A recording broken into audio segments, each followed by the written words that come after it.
Hello, everybody. It's your girl Chidera. I'm back again with another episode.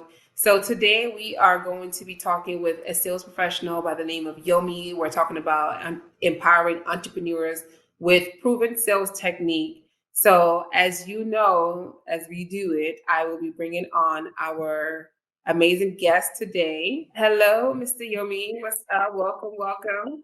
Hello. Thank you so much for having me. It's a great pleasure. Thank you so much.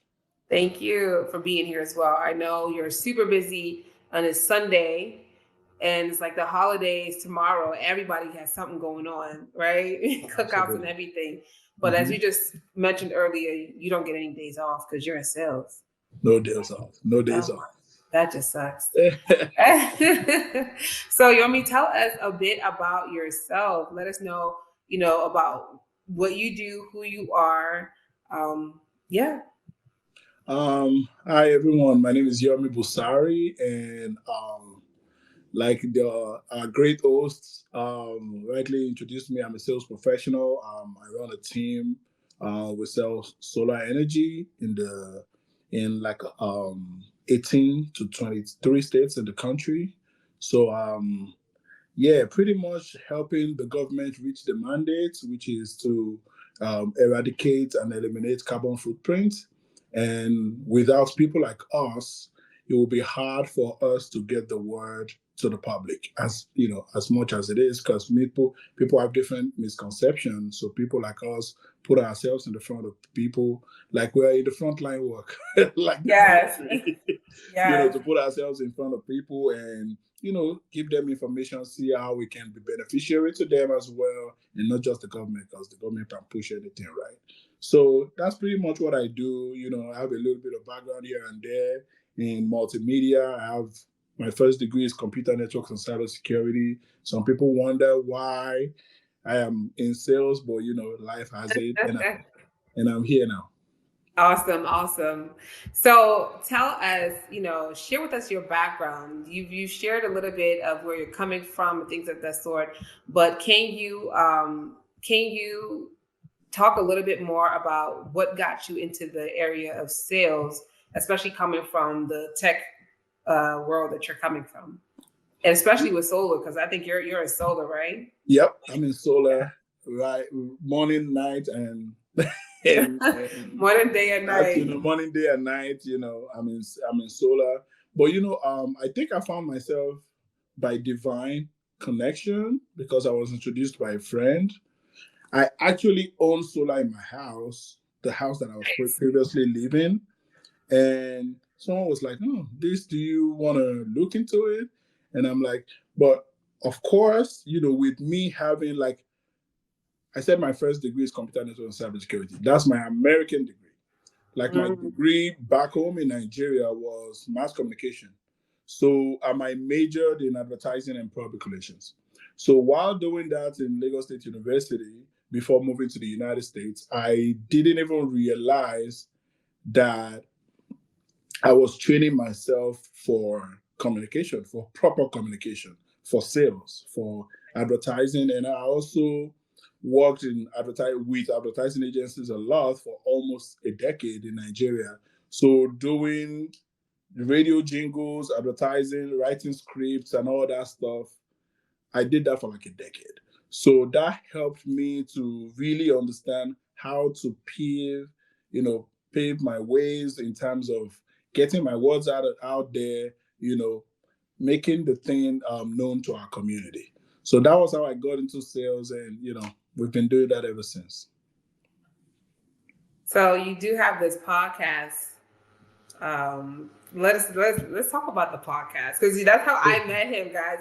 I saw Yeah. his video on Instagram. I was like, oh, this is a nice conversation that he's speaking to this realtor who's also a salesperson, right? And hmm so I would love for you to share a little bit about your podcast and what got you started into it. Thank you. I've always wanted something, especially this is the season of podcasts. Maybe It not, is. maybe it's dying down, but I don't see anything bad in it. Like sometimes people want to make you feel guilty for Mm. trying to bring content out. But think about it. I think about it this way, that content can never be enough. Mm. Like it can never be enough. Don't ever think that content, oh, everybody is doing interviews. So that's a more reason why I shouldn't do it. No, that's the more reason why you should do it. Yeah. You get what I mean? Because at the end of the day, I can only watch one comedian for 2 minutes. So what happens to the whole 24 hours, or when maybe, even if I'm putting an hour or 30 minutes in social media every day, that means I need to watch maybe 60 contents in that 30 minutes minimum. Wow. So there has to be someone feeding it. Yeah.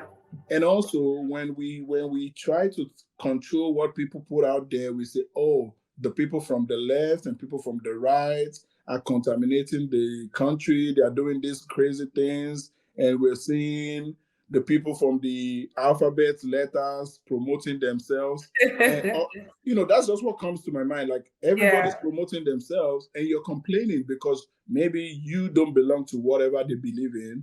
But I'm like, how do we balance the content that is being fed? You put your own there so that the algorithm can swing towards what you believe is right Yeah. instead of complaining about what they are doing. Like, leave them alone. So, Right. yeah, so because I'm in sales, I decided, like, especially with the kind of job that we do. So it came to my mind, like, sales ain't a bad word because most people, when they hear the word sales, it triggers them. Maybe they've been sold wrongly.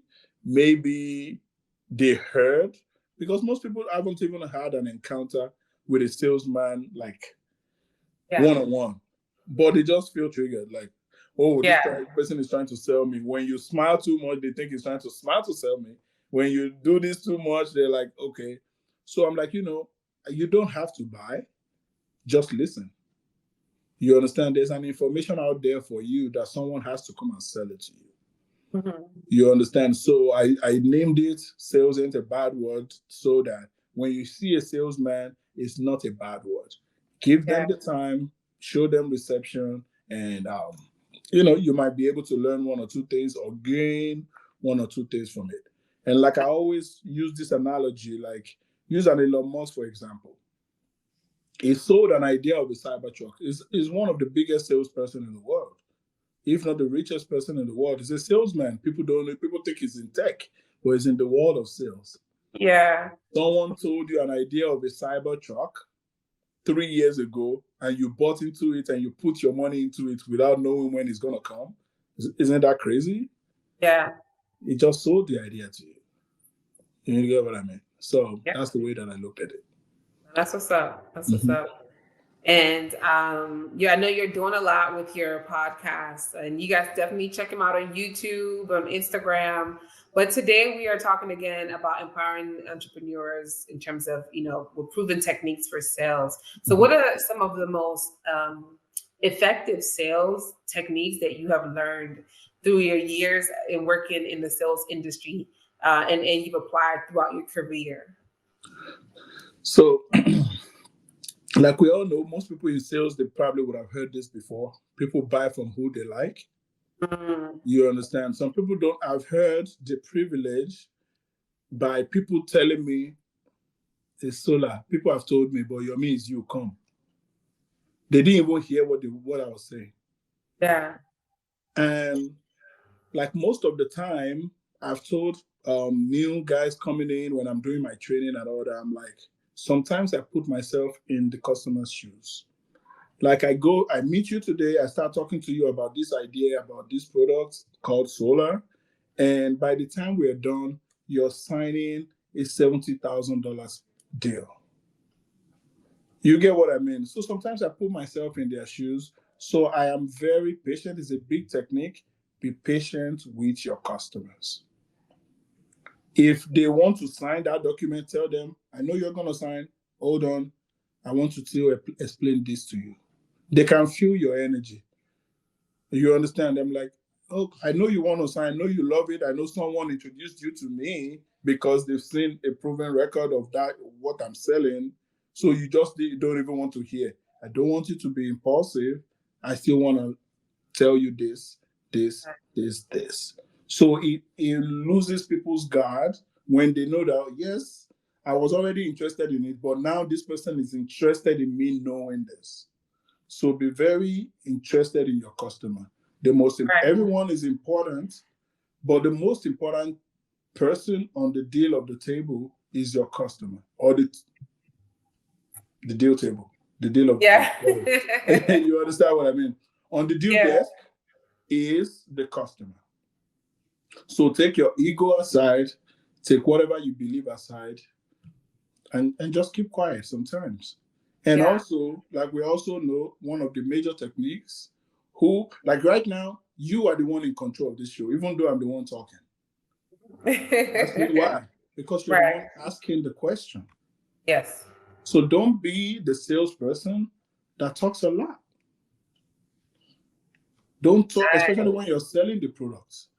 Yeah. You understand? When you're selling the products, ask them questions. When they say something, be looking for a question to ask from the explanation. And like, so why is that? Like out of 20 minutes, you should only talk for 5 minutes if you're trying to really sell that person. Let them, Yeah. because while they're talking to you, you're gonna know what they need. It's like you are getting to know me, so I should be the one talking, right? But if you come to my show, it will be reversed because I want to know about you. So Yes. I'm gonna ask you questions for you to talk. So those are, one of those few things. Don't make it about yourself. Don't get too emotional about it. Your customers are the most important people. Ask questions. Yeah. And yeah, the list goes on and on. That's fantastic. I know as you were talking, I'm thinking for entrepreneurs that are just getting started into their venture and they're thinking, okay, you know what? I need to sell my idea, right? You have a product, you have a hair product, for instance, or you have a beauty brand, you have a new tech startup that you're interested in, getting started. Now you have to go sell the idea to your potential customers. What is the main issue that you think or challenge that you feel like you might have seen throughout time when entrepreneurs are getting started? What do you think is one of the main challenges or a frequent challenge that a lot of the entrepreneurs that you know may face when it comes to selling their idea or product or service? So first thing that I would think of is not doing your own homework, not doing your proper research, because people get excited when an idea comes. When you get too excited, don't take yourself out there with excitement, because Yeah. excitement can get the word out there, but it's not going to sustain the business. It's not going to get investors don't move based on excitement. They move based on rational and logical thinking. Like they look at it from the logical point.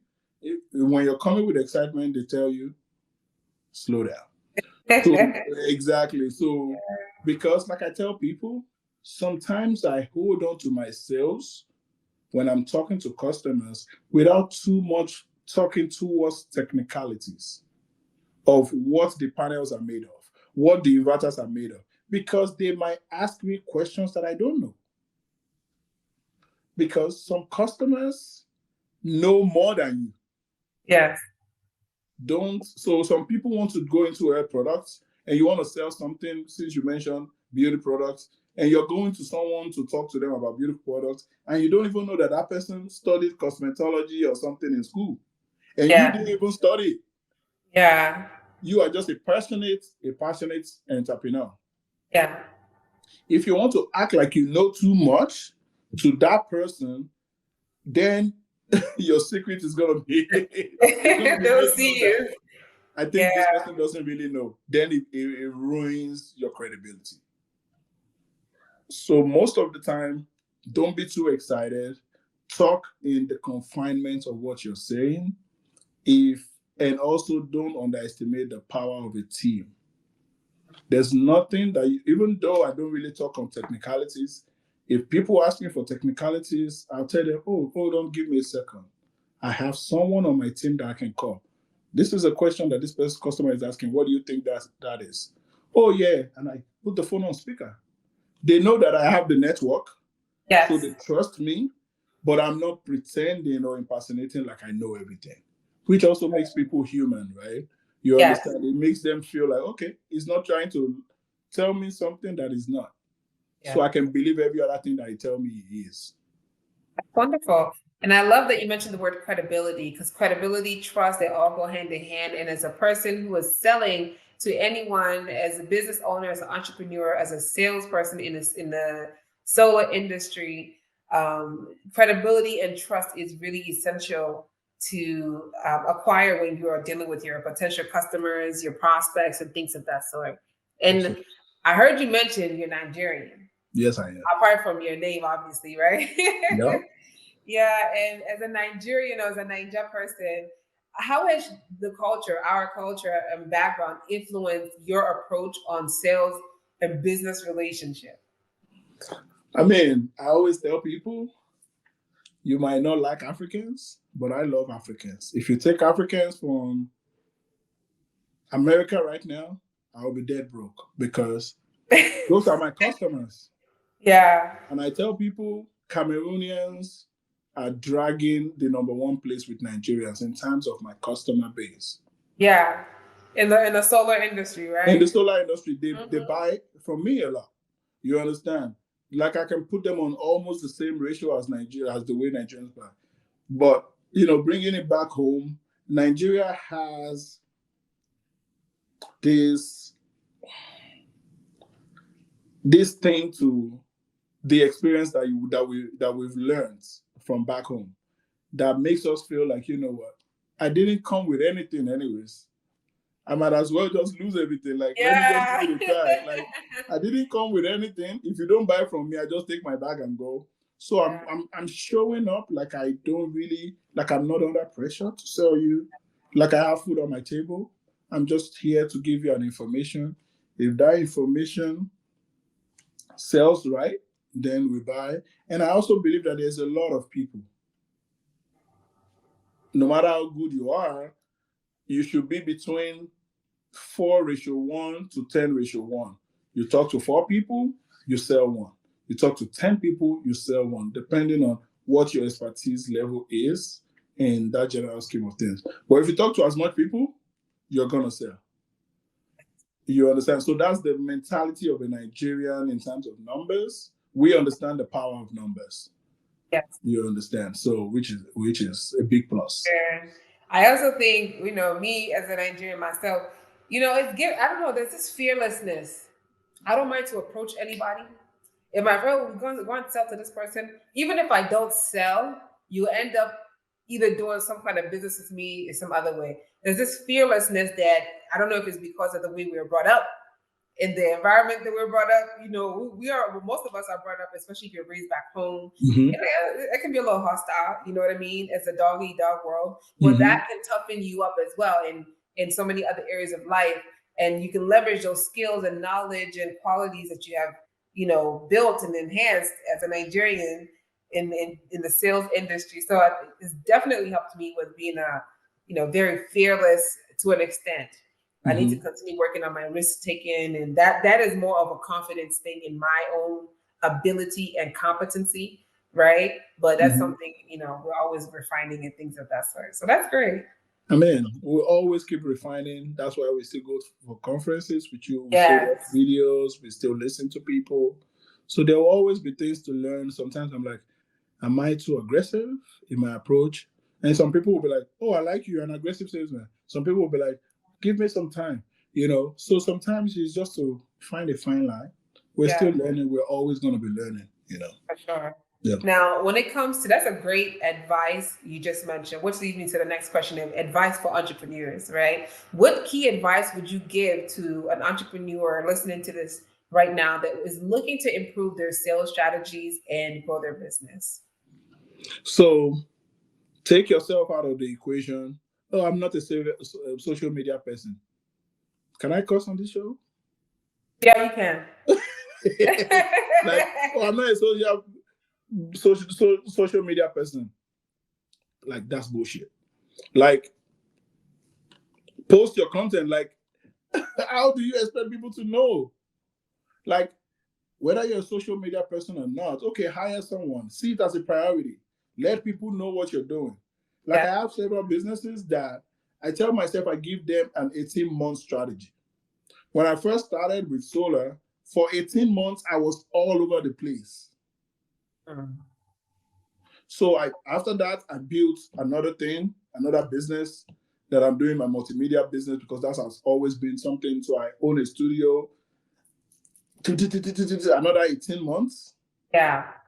Right now, I'm at the third 18 months of, sometimes there's a break in between before I start the second thing, but I'm at another 18 months of my podcast. Yes. You're going to see it.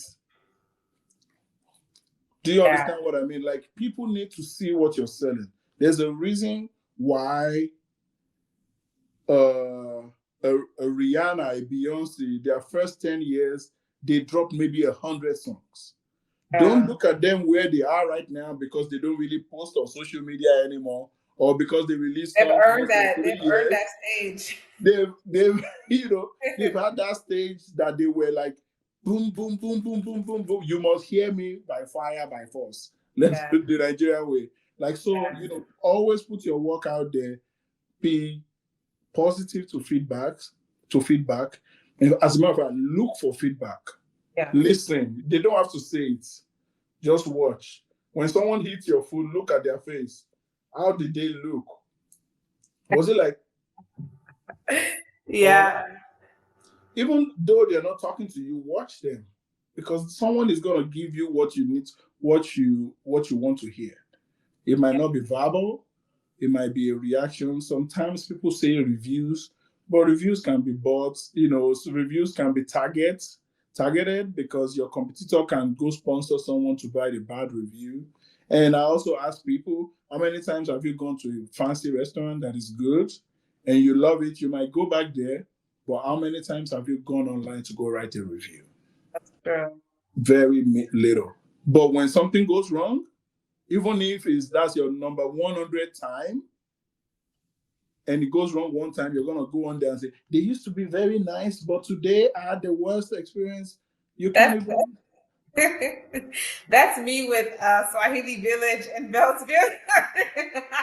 Yo, they're terrible. But You get what I mean? So it might be like they've been good for a year, but one thing happened and you go write a review.